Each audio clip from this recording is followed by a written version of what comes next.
Welcome student. আজকে আমি আলোচনা করব ক্লাস 10-এর একটি আধুনিক যুগের আন্দোলন সম্পর্কে। ভারতের আধুনিক ইতিহাসের একটি গুরুত্বপূর্ণ আন্দোলন হলো ওয়াহাবি আন্দোলন। ওয়াহাবি আন্দোলন এটা এর দুটো দিক আছে। একটা দিক হচ্ছে ধর্মীয় আন্দোলন, এই আন্দোলন, আর একটা দিক হচ্ছে রাজনৈতিক আন্দোলন। ধর্মীয় আন্দোলনের সঙ্গে সামাজিক আন্দোলন যুক্ত, অর্থাৎ এই আন্দোলনের দুটি সত্তা, একটি হলো ধর্মীয় ও সামাজিক আন্দোলন, অপরদিকে আর একটি সত্তা হলো রাজনৈতিক আন্দোলন। দেখো, এটা মূলত ভারতের কৃষক সম্প্রদায়ের মধ্যে থেকে এই আন্দোলন সংগঠিত হয় এবং কৃষকদের এই আন্দোলনে সমর্থন ছিল। ওয়াহাবি এই শব্দটির অর্থ হচ্ছে নবজাগরণ, নতুন করে জাগরণ। এক্ষেত্রে একটা বিশেষ ধর্ম সম্প্রদায়ের মানুষের মধ্যে নতুন করে যুক্তিবোধ, নতুন করে চেতনা, নতুন করে মূল্যবোধ তৈরি করবার জন্য এই আন্দোলন। তাহলে ওয়াহাবি শব্দের অর্থ নবজাগরণ। এটা স্পেশালি মুসলিম সম্প্রদায়ের পিছিয়ে পড়া কুসংস্কারাচ্ছন্ন মানুষের মধ্যে নতুন করে চেতনা আনার একটা আন্দোলন। ওয়াহাবি আন্দোলনের নেতা হলেন আরবের আব্দুল ওয়াহাব। আরবের আব্দুল ওয়াহাব ওয়াহাবি আন্দোলনের নেতা। আর আব্দুল ওয়াহাবের নাম অনুযায়ী যে আন্দোলন সংগঠিত হয়েছে, অর্থাৎ আব্দুল ওয়াহাবের নামে যে আন্দোলন আরবে মুসলিম ধর্মের সংস্কারের জন্য, মুসলিম ধর্মের পবিত্রতা রক্ষার জন্য, মুসলিম ধর্মের যে আদর্শ, প্রকৃত আদর্শ, সেই আদর্শে পৌঁছানোর জন্য যে আন্দোলন, সেই আন্দোলনকে বলা হয় ওয়াহাবি আন্দোলন। এই আন্দোলনে মানবিক মুখ রয়েছে, এই আন্দোলনে মানবিক চরিত্র রয়েছে। আর আব্দুল ওয়াহাবের নেতৃত্বে পরিচালিত যে আরবের মুসলমানরা আন্দোলন সংগঠিত করেন, তাকে অনুসরণ করে ভারতে ওয়াহাবি আন্দোলন শুরু হয়। আব্দুল ওয়াহাবের আদর্শকে অনুসরণ করেন ভারতের একজন বিখ্যাত ব্যক্তি, উত্তরপ্রদেশের রায়বেরেলির সৈয়দ আহমদ খান। সৈয়দ আহমদ, সরি, খান নয়, সৈয়দ আহমদ। আব্দুল ওয়াহাব মারা যাওয়ার পরে, আব্দুল ওয়াহাব মারা যাওয়ার পরে ভারতে রায়বেরেলির সৈয়দ আহমদ ভারতে ওয়াহাবি আন্দোলন শুরু করেন, ওয়াহাবি আন্দোলনে নেতৃত্ব দেন।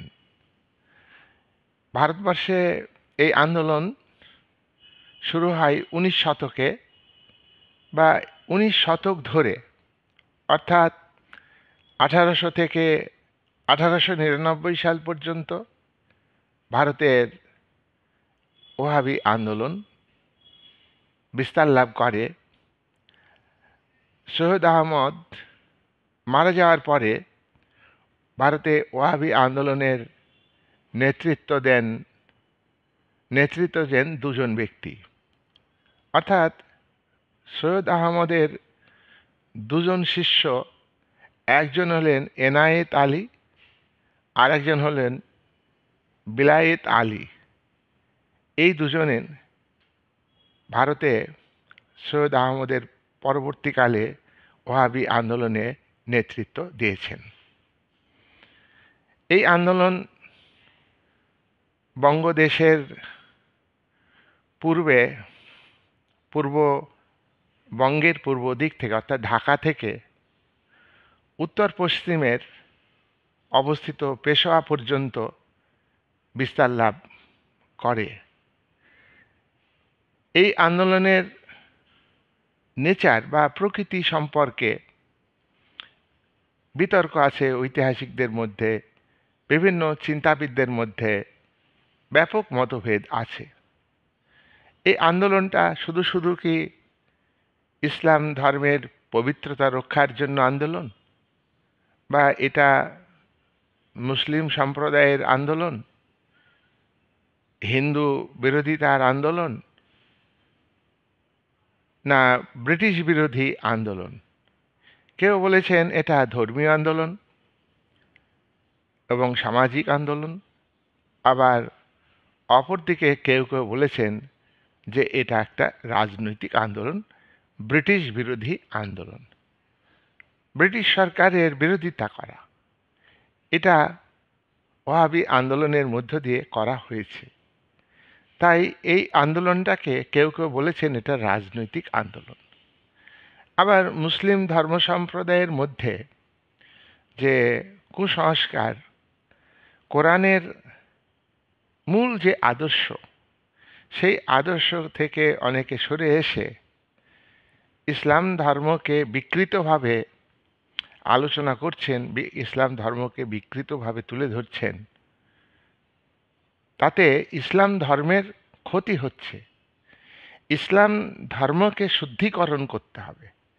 ইসলাম ধর্মের ধর্মগ্রন্থ যে কোরআন, তাতে যে বক্তব্য আছে, তাতে কিন্তু ইসলাম ধর্ম একটা পবিত্র ধর্ম। ইসলাম ধর্মে শান্তি বিরাজ করে, ইসলাম ধর্মে মানবিকতা আছে, ইসলাম ধর্মে পরধর্ম সহিষ্ণুতা আছে, ইসলাম ধর্মে সুদ নেওয়া যাবে না, ইসলাম ধর্মে মিথ্যা কথা বলা যাবে না, ইসলাম ধর্মে নারীদের প্রতি অসম্মান করা যাবে না, এই সমস্ত বক্তব্যগুলি আছে। কিন্তু ইসলাম ধর্মের নাম করে অনেক মানুষ তারা নিজেদেরকে ইসলাম ধর্মের মানুষ বলে তুলে ধরেন এবং মুসলিম বলে তুলে ধরেন। তারা কিন্তু প্রকৃত কোরআনের যে বক্তব্য তা জানেন না। সেই কারণে ওহাবি আন্দোলনের নেতৃত্ব এনায়েত আলী, প্রথমে তোমরা জানো যে সৈয়দ আহমদ, তারপরে তিনি মারা যান 1831 সালে। তারপরে তার শিষ্য এনায়েত আলী এবং বিলায়েত আলী, তারা কিন্তু এইভাবে ব্যাখ্যা দিলেন যে মুসলিম ধর্মের মানুষকে মনের মধ্যে যে কুসংস্কার আছে, কোরআনের যে আসল ব্যাখ্যা সেটা বুঝতে হবে। ইসলাম ধর্মকে বিকৃতভাবে যারা তুলে ধরছেন, তাতে ইসলাম ধর্মের অবক্ষয় হচ্ছে। ইসলাম ধর্মের অবক্ষয়ের হাত থেকে ইসলাম ধর্মকে বাঁচাতে হবে। যেমন হিন্দু ধর্মের অবক্ষয়ের হাত থেকে চৈতন্যদেব এবং বহু সংস্কারবাদী মানুষ তারা আন্দোলন করেছিলেন ইসলাম হিন্দু ধর্মকে অবক্ষয়ের হাত থেকে বাঁচানোর জন্যে। তাই ইসলাম ধর্মের যে লিবারাল উদারতা, মানবিকতা, হিউম্যানিটি, এগুলিকে তুলে ধরবার জন্য এনায়েত আলী এবং বিলায়েত আলী তারা মুসলিম সম্প্রদায়ের কাছে তাদের বক্তব্য তুলে ধরেন, কোরআনের প্রকৃত বক্তব্য, প্রকৃত অর্থ কি, আর সেটা তুলে ধরেন। আর এটা যারা অজ্ঞ, অসচেতন, যারা ইসলাম ধর্মের গোঁড়ামিকে প্রশ্রয় দেন, ইসলাম ধর্মের প্রকৃত ব্যাখ্যা যারা জানেন না, তাদের মনে পরিবর্তন আনার জন্যে এই ওয়াহাবি আন্দোলন। আমরা আগেই বলেছি যে ওয়াহাবি কথার অর্থ নবজাগরণ, নতুন করে চেতনা। যেখানে যুক্তি ছিল না, যুক্তিবোধ মানুষের মধ্যে, ইসলাম ধর্মের মানুষের মধ্যে তৈরি করতে হবে। যেখানে মানবিকতাহীন মানসিকতা আছে যাদের, তাদের মানবিক হতে হবে। যাদের মধ্যে পরধর্ম সহিষ্ণুতা নেই, তাদের মনের মধ্যে পরধর্ম সহিষ্ণুতা আনতে হবে। তাদের মনকে আরও উন্নত করতে হবে। তাহলেই আল্লাহ প্রাপ্তি ঘটবে। তাহলেই তোমার ইসলাম ধর্মের কোরআনের মূল আদর্শকে সম্মান দেওয়া হবে এবং কোরআনের মূল বক্তব্যকে গুরুত্ব দেওয়া হবে। সুতরাং এই জায়গায় দাঁড়িয়ে এই দুজন নেতা, এনায়েত আলী এবং বিলায়েত আলী, তারা কিন্তু তাদের বক্তব্য ওয়াহাবি আন্দোলনের মধ্য দিয়ে তুলে ধরেছেন। আমরা আগেই বলেছি যে এটা ধর্মীয় আন্দোলন ও সামাজিক আন্দোলন, শুধু শুধু ব্রিটিশ বিরোধী আন্দোলন নয়। এ বিষয়ে হান্টার ব্রিটিশ চিন্তাবিদ, তিনি তার ইন্ডিয়ান মুসলমানস গ্রন্থে বলেছেন যে ওয়াহাবি আন্দোলন বা ওয়াহাবি বিদ্রোহ মুসলিমের শাসন, দরিদ্র মুসলমানদের এটা একটা বিদ্রোহ। তিনি বলছেন যে মুসলমানরা তারা শাসন ক্ষমতা হারিয়েছে এবং মুসলমানরা ভারতবর্ষে আগে শাসন করত। তোমরা একথা জানো যে 1206 থেকে সুলতানি যুগ ভারতে শুরু হয়। কুতুবউদ্দিন আইবক সুলতানি যুগের প্রতিষ্ঠা করেন এবং এই সুলতানি যুগ 1526 পর্যন্ত চলে। বাবর সুলতানি যুগের অবসান ঘটিয়ে মুঘল যুগ প্রতিষ্ঠিত করেন। 1526 থেকে 1857 এই পর্যন্ত ভারতের সর্বোচ্চ শাসক ছিলেন মুসলিম শাসক এবং ব্রিটিশ শাসনের আগে, পলাশী যুদ্ধের আগে ভারতকে মুসলমানরাই শাসন করত।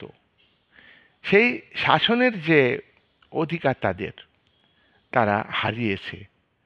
তাই এবং ব্রিটিশ আমল যখন ভারতে শুরু হয়েছে 1757 পর থেকে, তাতে মুসলিমরা ভারতে বাণিজ্যিক যে ক্ষমতা, বাণিজ্যের ক্ষেত্রে যে তাদের আধিপত্য ছিল, সেটাও তারা হারিয়ে ফেলেছে। আবার 1793 সালে লর্ড কর্নওয়ালিস তিনি চিরস্থায়ী বন্দোবস্ত চালু করেন। জমিদারিতে স্থায়িত্ব দানের জন্য। এই চিরস্থায়ী বন্দোবস্ত চালু হলে মুসলিম জমিদাররা জমিদারি পায়নি। এখানে হিন্দু জমিদার, তারা জমিদারি পেয়েছে, জমিদারি বন্দোবস্ত পেয়েছে। তাতে মুসলিম জমিদারদের মধ্যে ক্ষোভ সৃষ্টি হয়। তাই মুসলিম কৃষক যারা, তারা জমিতে মালিকানা পায়নি। মুসলিম কৃষকরা জমি চাষ করার অধিকার হারিয়েছে।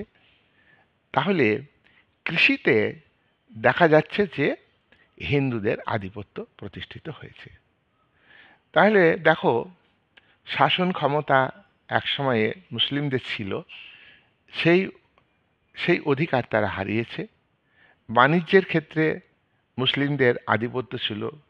ব্রিটিশ গভর্নমেন্ট চালু হওয়ার পর সেখানে বাণিজ্যের ক্ষেত্রে তাদের আধিপত্য ক্ষুণ্ণ হয়েছে।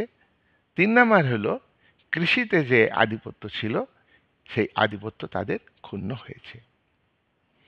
এই কথাগুলো বলছেন কে? হান্টার, ইন্ডিয়ান মুসলমানস গ্রন্থে। তাই হান্টার বলছেন যে ওয়াহাবি আন্দোলন এটা হলো হিন্দু বিরোধী আন্দোলন এটা হলো ব্রিটিশ বিরোধী আন্দোলন। শাসনের অধিকার হারিয়েছে, আবার বাণিজ্যের ক্ষেত্রে ব্রিটিশ বণিকরা আধিপত্য বিস্তার করেছে, আর জমি বন্দোবস্তের ক্ষেত্রে চিরস্থায়ী বন্দোবস্তের ফলে হিন্দু জমিদাররা আধিপত্য বিস্তার করেছে। তাহলে এই তিনটি ক্ষেত্র থেকে যেহেতু মুসলমানরা বিচ্যুত হয়েছে, তাই মুসলিম সম্প্রদায়ের মানুষ ওহাবি আন্দোলনের মধ্য দিয়ে হিন্দুদের বিরোধিতা করেছে এবং এটা ব্রিটিশ শাসক শ্রেণীর বিরোধিতা করেছে। আলিগড় আন্দোলনের নেতা স্যার সৈয়দ আহমদ খান, আলিগড় আন্দোলনের নেতা স্যার সৈয়দ আহমদ খান, আর ওহাবি যেটা আন্দোলন আরবে গড়ে উঠেছিল তিনি হলেন আব্দুল ওয়াহাব, আরবের আব্দুল ওয়াহাব। আর ভারতের যিনি ওয়াহাবি আন্দোলনের নেতা তিনি হলেন সৈয়দ আহমদ। তাহলে সৈয়দ আহমদ আর আলিগড় আন্দোলনের নেতা সৈয়দ আহমদ খান একই ব্যক্তি নন। সৈয়দ আহমদ খান, দেখো সৈয়দ আহমদ তিনি মুসলিম ধর্মকে শুদ্ধিকরণের কথা বলেছেন, মুসলিম ধর্মের পবিত্রতা রক্ষা করার কথা বলেছেন। ইসলাম ধর্ম প্রকৃতপক্ষে পবিত্র ধর্ম, ইসলাম ধর্ম প্রকৃতপক্ষে মানবিক, ইসলাম ধর্ম প্রকৃতপক্ষে যুক্তিবোধের উপর প্রতিষ্ঠিত।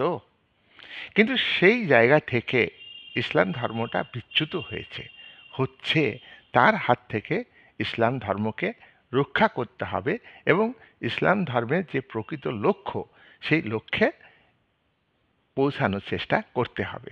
তার জন্যে শুদ্ধিকরণের কথা বলছেন সৈয়দ আহমদ।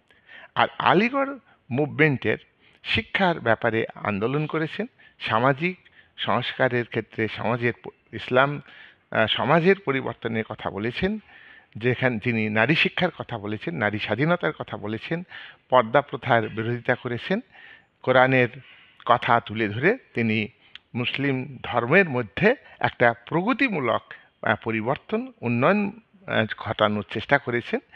সেই স্যার সৈয়দ আহমদ খান তিনি ওহাবি আন্দোলনের মধ্য দিয়ে তিনি বলতে চাইছেন যে এটা শিখ বিরোধী আন্দোলন, এটা শিখ বিরোধী আন্দোলন। এবার শিক্ষা এবং সামাজিক ক্ষেত্রে পরিবর্তন, শিক্ষা এবং সামাজিক ক্ষেত্রে পরিবর্তন। শিক্ষা চেতনায় উদ্বুদ্ধ করতে হবে মুসলিম সমাজে, মানুষকে সচেতন করতে হবে, শিক্ষিত করতে হবে, লেখাপড়া শিখতে হবে। আর সামাজিক ক্ষেত্রে মুসলিম সমাজের মধ্যে যে রীতিনীতি রয়েছে সেই রীতিনীতির মধ্যে কিছু কুসংস্কার আছে, সেগুলোকে ত্যাগ করে যে রীতিনীতি মান্য করলে ইসলাম ধর্ম একটা উন্নত পর্যায়ে পৌঁছাবে, এইরকম জায়গা থেকে ওহাবি আন্দোলন শুরু হলেও এবং শিখ বিরোধিতা করার জায়গা থেকে ওহাবি আন্দোলন শুরু হলেও স্যার সৈয়দ আহমদ খান বলছেন এই আন্দোলনের রাজনৈতিক লক্ষ্য ছিল। স্যার সৈয়দ আহমদ খানও তুলে ধরেছেন যে তোমার উইলিয়াম হান্টারের মতোই তুলে ধরেছেন যে ব্রিটিশ শাসনের আগে ভারতে মুসলিম শাসকরা শাসন করত, তাই সেই শাসনের ভারটা ব্রিটিশরা নিয়ে ফেলেছে, তাই ব্রিটিশ বিরোধী একটা বিরোধিতা দরকার। তাই ওহাবি আন্দোলনের মধ্য দিয়ে ব্রিটিশ বিরোধিতা করা হয়েছে। আর একটি কথা স্যার সৈয়দ আহমদ এখানে যুক্ত করেছেন যে ভারতবর্ষে এখন যদি শাসনভার হস্তান্তর করে তাহলে ভারতের শাসনভার হিন্দুদের হাতে চলে যাবে। তার কারণ হিন্দুরা তারা কুসংস্কার মুক্তের দিক থেকে অনেকটা এগিয়ে গিয়েছে, তারা অনেকটাই শিক্ষিত হতে পেরেছে, তারা অনেকটা প্রগতিমূলক সামাজিক সংস্কারগুলিকে গ্রহণ করেছে, তারা অনেকটা ধর্মীয় গোঁড়ামিকে ত্যাগ করতে পেরেছে। আর মুসলিম ধর্মের মানুষেরা দারিদ্রতার কারণে, সামাজিক দিক থেকে পিছিয়ে থাকার কারণে তারা কিন্তু আরও পিছিয়ে থাকছে। কোরআনের প্রকৃত যে বক্তব্য, সেই বক্তব্য তারা মেনে চলছে না। কোরআনের অপব্যাখ্যাগুলিকে তাদের মধ্যে চালু করা হয়েছে। তাই কোরআনের অপব্যাখ্যা নয়, কোরআনে কোনো পর্দা প্রথা নেই। নারী শক্তিকে শিক্ষিত করতে হবে। ইসলাম ধর্মে যেমন নারীদের সম্মান দিতে হবে, তেমনি নারীদের ব্যক্তি স্বাধীনতা, নারীদের মধ্যে শিক্ষা, চেতনা ইত্যাদি বাড়াতে হবে। আর ইসলাম ধর্মের যে কুসংস্কারকে ত্যাগ করলে ভারতের মুসলমানরা সামাজিক দিক থেকে এগিয়ে আসবে, অর্থনৈতিক দিক থেকে এগিয়ে আসবে, সচেতন হবে। তখন ব্রিটিশরা ক্ষমতা হস্তান্তর করলে তাতে অংশীদার হতে পারবে মুসলমান সম্প্রদায়। তাই তিনি প্রথমে ভারতবর্ষে জাতি বলতে গেলে একটা জাতির কথাই বলেছিলেন। পরবর্তীকালে তিনি জাতি বলতে দুটো জাতির কথা বলেছেন। একটা হলো ইসলাম ধর্মের জাতি, আর একটা হলো হিন্দু ধর্মের জাতি। এই দুটি জাতি আলাদা রাষ্ট্র দরকার। একটা হিন্দুরা যেহেতু এগিয়ে আছে, ব্রিটিশ সরকার ক্ষমতা হস্তান্তর করলে তারাই ক্ষমতা দখল করে নেবে, তাদের হাতে ক্ষমতা চলে যাবে। আর ইসলাম ধর্মের মানুষ যেহেতু পিছিয়ে আছে, তারা ক্ষমতা থেকে বিচ্যুত হবে। তাই সেই রাষ্ট্রে ইসলাম ধর্মের মানুষদের উন্নতি সম্ভব নয়। তাই ইসলাম ধর্মের মানুষের জন্য আলাদা একটা রাষ্ট্র দরকার। এই কথা স্যার সৈয়দ আহমদ খান বলেছিলেন। তো ইনি কিন্তু বলছেন যে ওহাবি আন্দোলন হলো যে অগ্রসর হিন্দুদের বিরুদ্ধে একটা আন্দোলন। এটা হিন্দুদের বিরুদ্ধেও একটা আন্দোলন, ওহাবি আন্দোলন, আর ব্রিটিশ সরকারের বিরুদ্ধে আন্দোলন। কিন্তু তিনি আরেকটা কথা বলেছেন যে হিন্দু বিরোধী আন্দোলন এবং শিখ বিরোধী আন্দোলন, ওহাবি আন্দোলন, এর মধ্য দিয়ে ব্রিটিশ সরকারের সহানুভূতি আদায় করতে হবে। তার কারণ ব্রিটিশ সরকার ভারতে রয়েছে, তাই ব্রিটিশ সরকারের সমর্থন আমাদের দরকার। তাই ওহাবি আন্দোলন শুধুমাত্র ধর্মীয় আন্দোলন নয়, শুধুমাত্র শিখ বিরোধী আন্দোলন নয়, এই শুধুমাত্র শিক্ষা এবং সামাজিক সংস্কারের আন্দোলন নয়। এই আন্দোলনের লক্ষ্য হচ্ছে, রাজনৈতিক লক্ষ্য আছে, অগ্রসর হিন্দুদের বিরুদ্ধে এই আন্দোলন, এবং এই আন্দোলনের লক্ষ্য ব্রিটিশ সরকারের সহানুভূতি নিতে হবে। তাই ইংরেজদের সঙ্গে মুসলমানদের সুসম্পর্ক গড়ে তুলতে হবে। এই বক্তব্য তুলে ধরেছেন স্যার সৈয়দ আহমদ খান।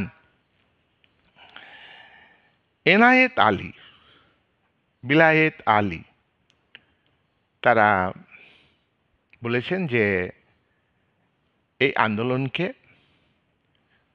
প্রথমে আমাদের যে গুরু সৈয়দ আহমদ, তিনি যে সামাজিক এবং ধর্মীয় আন্দোলন হিসেবে গড়ে তুলেছিলেন, সেই আন্দোলনটাকে আজকে রাজনৈতিক আন্দোলনে রূপান্তরিত করতে হবে। রাজনৈতিক আন্দোলনে রূপান্তরিত করতে হবে। মুসলিম ধর্মের শুদ্ধিকরণ দরকার। মুসলিম ধর্মের কুসংস্কার দূর করতে হবে। সমাজের যে সংস্কারমূলক কর্মসূচি, সেগুলিকে মুসলিম সমাজকে এর মধ্যে প্রচার করতে হবে। আর প্রচার করতে হবে যে ইসলাম ধর্ম এবং রাজনীতি এ আলাদা নয়। এনায়েত আলী এবং বিলায়েত আলী বলেছেন যে ধর্ম আর রাজনীতি আলাদা নয়। আমরা দেখেছি যে ম্যাকিয়াভেলি বলেছিলেন, ইটালির একজন দার্শনিক, যে ধর্ম আর রাজনীতিকে আলাদা করতে হবে। আবার ভারত ধর্মনিরপেক্ষ রাষ্ট্র, সেখানেও বলা হয় ধর্ম আর রাজনীতি আলাদা। কিন্তু আমরা দেখি যে প্রত্যেকটা পার্টি ধর্মকে অবলম্বন করে রাজনীতি করছে, ধর্মকে ভিত্তি করে রাজনৈতিক ক্ষমতা দখলের চেষ্টা করছে। কোনো দল ধর্মকে বেস করে ক্ষমতায় থাকছে। তাই এনায়েত আলী এবং বিলায়েত আলী তারা বলছেন যে ইসলাম ধর্ম আজকে বিপন্ন হয়েছে। ইসলামের যে মূল সংস্কৃতি, শান্তির সংস্কৃতি, সুস্থ সংস্কৃতি, সমাজ গঠনের সংস্কৃতি, এই সংস্কৃতি বিপন্ন হতে চলেছে এবং হচ্ছে। তাই তারা ইসলাম ধর্মের কথা তুলে ধরেছেন যে ইসলাম ধর্মে বা হাদিসে উল্লেখ আছে যে রাজনীতি আর ধর্ম আলাদা নয়। আমাদের ভারতবর্ষে মধ্যযুগে ইসলাম শাসক যারা ছিলেন, সুলতানি যুগের শাসক তারা অধিকাংশ, এবং মুঘল যুগের যারা শাসক ছিলেন আকবর বাদে তাদের অধিকাংশ, তারা কিন্তু ইসলাম ধর্মের যে হাদিস নিয়মকানুন সেইগুলিকে গুরুত্ব দিয়ে ভারতকে পরিচালনা করতেন। কোনো কোনো শাসক ইসলাম ধর্মকে প্রাধান্য দিয়ে অন্যান্য ধর্মের বিরোধিতা করে শাসন ক্ষমতা চালিয়েছেন। তাই সেখানে দেখা যাচ্ছে যে ধর্ম আর রাজনীতির মধ্যে একটা যোগাযোগ। ভারতের মধ্যযুগের ইসলাম শাসক কয়েকজন বাদে, আকবর প্রমুখ কয়েকজন বাদে, তারা প্রত্যেকেই ইসলাম ধর্মের সাধক উলেমাদের, ধর্মগুরুদের বক্তব্যকে গুরুত্ব দিয়েছেন এবং ধর্মগুরু ইসলাম ধর্মের যে হাদিস, নিয়মকানুন, বিধি নিয়ম সেগুলোকে গুরুত্ব দিয়ে সুলতানরা এবং সম্রাটরা ভারতকে শাসন করেছেন। সেই জায়গায় দাঁড়িয়ে ইসলাম ধর্মে যে রাজনীতিকে আলাদা করা ঠিক নয়। রাজনীতি আর ধর্ম আলাদা নয়। অর্থাৎ ধর্মীয় নেতার দ্বারা শাসক পরিচালিত হবেন। তার কারণ ইসলাম ধর্মে যে মানবিকতা আছে, যে শান্তির বাণী রয়েছে, যে নারী সম্মানের কথা বলা হয়েছে, অপর ধর্মের প্রতি সহানুভূতি দেখানোর কথা বলা হয়েছে, সহনশীলতার কথা বলা হয়েছে, সততার কথা বলা হয়েছে, কর্তব্য পরায়ণতার কথা বলা হয়েছে, সেগুলোকে গুরুত্ব দিলে আর সেই ধর্মীয় যাজক তিনি কখনোই শাসককে কুপরামর্শ দিতে পারেন না।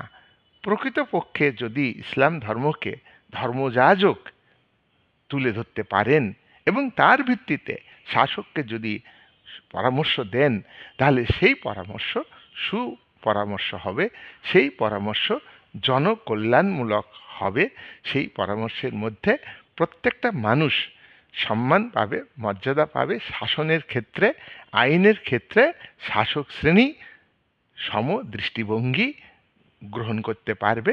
তাদের মধ্যে শাসন কার্য পরিচালনার ক্ষেত্রে অসাম্প্রদায়িক মানসিকতা দেখা দিবে। তাই ধর্মকে আর রাজনীতিকে আলাদা করা দরকার নাই।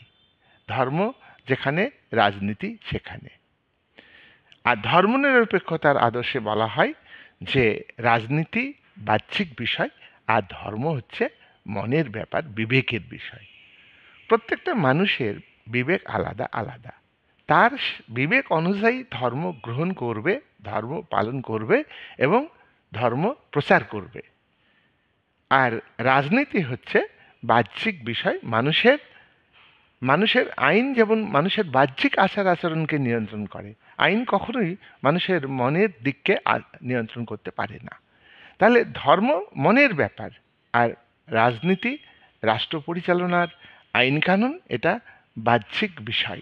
সুতরাং এই কথা বলে যে ধর্মনিরপেক্ষতার আদর্শে কথা বলেছে এনায়েত আলী এবং বিলায়েত আলী, তারা বলছেন যে ধর্ম আর রাজনীতিকে আলাদা করার কথা যারা বলেছেন, ধর্মনিরপেক্ষ দৃষ্টিভঙ্গির কথা বলছেন, সেটা প্রকৃত ধর্মনিরপেক্ষ আদর্শ নয়। প্রকৃত ধর্মনিরপেক্ষ আদর্শ থাকে না। ধর্ম সামাজিক বিষয়, ধর্ম মানুষের মনের ব্যাপার। তাহলে শাসক তিনি ধর্মের দ্বারা প্রভাবিত হচ্ছেন, তিনি কখনোই ধর্মনিরপেক্ষ দৃষ্টিভঙ্গি অনুযায়ী দেশ পরিচালনা করতে পারবেন না। আর ইসলাম ধর্মের শুদ্ধিকরণ যদি সম্ভব হয়, পবিত্রতা রক্ষা করা যায়, তাতে কিন্তু কোনো ধর্মের মানুষই কিন্তু ইসলাম শাসকের দ্বারা বঞ্চিত হবে না, লাঞ্ছিত হবে না, অত্যাচারিত হবে না। এই বক্তব্য এনায়েত আলী, বিলায়েত আলী ওহাবি আন্দোলনের মাধ্যমে তুলে ধরেছেন। আমরা একথা লক্ষ্য করি যে সৈয়দ আহমদ, সৈয়দ আহমদ খান নয়, সৈয়দ আহমদ, যিনি ভারতে ওহাবি আন্দোলনের নেতা, তার অনেক চিঠিপত্র পাওয়া গেছে। সৈয়দ আহমদের চিঠিপত্রে ওহাবি আন্দোলনের মধ্য দিয়ে ব্রিটিশ বিরোধিতার কথা জানা যায়। হিন্দুদের প্রতি বিরোধিতা করার কথা সৈয়দের চিঠিপত্রে পাওয়া যায়নি। সৈয়দ আহমদ মনে করেন যে মুসলিম জনগণ ইসলাম ধর্মকে মেনে চলবেন, ইসলাম ধর্মের পবিত্রতা রক্ষা করবেন। তো আমরা নিরপেক্ষ বিচারে দেখব যে সৈয়দ আহমদ খানের পরে যে তার শিষ্যরা এনায়েত আলী এবং বিলায়েত আলী ওহাবি আন্দোলনের নেতৃত্ব দিয়েছেন ভারতবর্ষে, তাতে ওহাবি আন্দোলন ধর্মীয় এবং সামাজিক রূপ থেকে রূপান্তরিত হয় রাজনৈতিক আন্দোলনে। এটা লক্ষ্য করা যায় যে ইসলাম ধর্মের মানুষেরা ইমামের কথা গুরুত্ব দেবে। ইসলাম ধর্মের মানুষেরা নামাজ পড়বে। পলিটিক্যাল লাভ করেছে ঠিকই ওয়াহাবি আন্দোলন, রাজনৈতিক চরিত্র লাভ করেছে এনায়েত আলী এবং বিলায়েত আলীর নেতৃত্বে ওহাবি আন্দোলন। কিন্তু এখানে গুরুত্ব দেওয়া হয়েছে ইসলাম ধর্মের পবিত্রতা রক্ষা করবার জন্য যে ইসলাম ধর্মের মানুষকে নিয়মিত রোজা করতে হবে, নামাজ পড়তে হবে, হজ করতে হবে, জাকাত করতে হবে, আর ইমামকে গুরুত্ব দিতে হবে। এই কটা বিষয়কে ইসলাম ধর্মের মানুষ গ্রহণ করে ইসলাম ধর্মের মানুষের মনের মধ্যে পবিত্রতা কে আরো মজবুত করতে হবে। এখানে শুভবুদ্ধি হওয়ার ক্ষেত্রে শারীরিক এবং মানসিক দিক থেকে একজন মুসলমানকে ডেভেলপ করবার জন্য তাকে রোজা করতে হবে, নামাজ পড়তে হবে, হজ করতে হবে, সম্ভব হলে জাকাত করতে হবে এবং ইমামকে গুরুত্ব দিতে হবে। ভারতবর্ষে ওহাবি আন্দোলন 1845 থেকে ওহাবিদের যে যুদ্ধ হয় সেখানে কিন্তু ধর্ম প্রাধান্য পায়নি। এই ওহাবি আন্দোলনের মধ্য দিয়ে যে যুদ্ধ, সেখানে রাজনীতি প্রাধান্য পেয়েছে, রাজনীতি গুরুত্ব পেয়েছে। 1869-70 সালে ওহাবি মুভমেন্ট বা ওহাবি আন্দোলন, এখানে এই আন্দোলনটা ব্যাপক আকার ধারণ করেছে ভারতবর্ষে ব্যাপকতা ধারণ করেছে পেশোয়া থেকে বিজাপুর পর্যন্ত, ঢাকা থেকে পুনে পর্যন্ত ওহাবি আন্দোলন প্রসারিত হয়েছে। এই আন্দোলনের ব্যাপকতা বৃদ্ধি পেয়েছে। এই আন্দোলনে হিন্দু ব্যাংকার যারা, তারা ওহাবি আন্দোলনে অর্থ সহযোগিতা করেছে, আর্থিক সাহায্য করেছে হিন্দু ব্যাংকাররা। তাহলে এই আন্দোলন যদি হিন্দু বিরোধী হতো, তাহলে হিন্দু ব্যাংকাররা তারা সহযোগিতা করতো না। তাই এটাকে প্রকৃত একটা ধর্মীয় আন্দোলন শুধু ইসলাম ধর্মের জন্য আন্দোলন এ কথা বলা ঠিক নয়।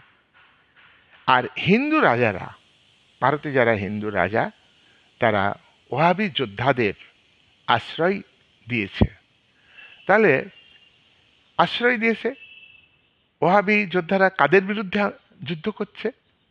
ওহাবি যোদ্ধারা যুদ্ধ করছে ব্রিটিশ সরকারের বিরুদ্ধে। তাহলে আমরা এটা দেখছি যে ওহাবি আন্দোলন হিন্দু বিরোধী নয়। তার কারণ হিন্দু ব্যাংকাররা অর্থ সহযোগিতা করেছে এই আন্দোলনে, আর হিন্দু জমিদাররা আন্দোলনকারীদের বা যোদ্ধাদের আশ্রয় দিয়ে সাহায্য করেছেন। তাহলে মূলত এই আন্দোলনটা ব্রিটিশ বিরোধী আন্দোলন।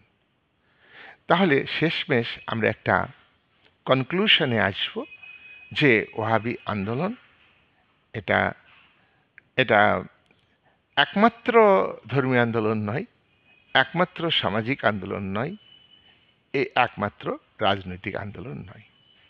তাহলে এই আন্দোলন হচ্ছে ধর্মীয় আন্দোলন, রাজনৈতিক আন্দোলন, সামাজিক আন্দোলন। এই আন্দোলনের বিশেষ তাৎপর্য আছে।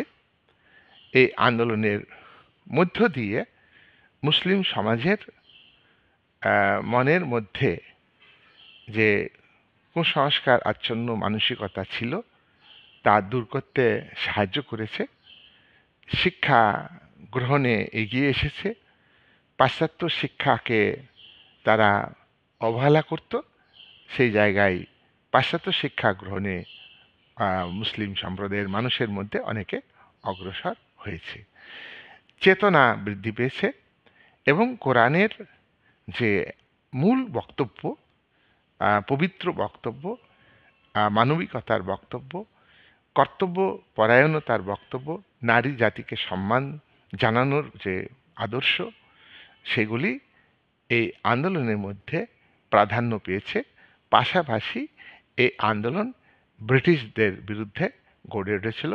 তার কারণ এই আন্দোলনের নেতারা এই কথা তুলে ধরেছেন এবং বিভিন্ন ঐতিহাসিক চিন্তাবিদ তারাও তুলে ধরেছে যে মুসলিমরা ভারতে একদিন রুলার ছিল, শাসক ছিল, তারা ভারতকে শাসন করেছে।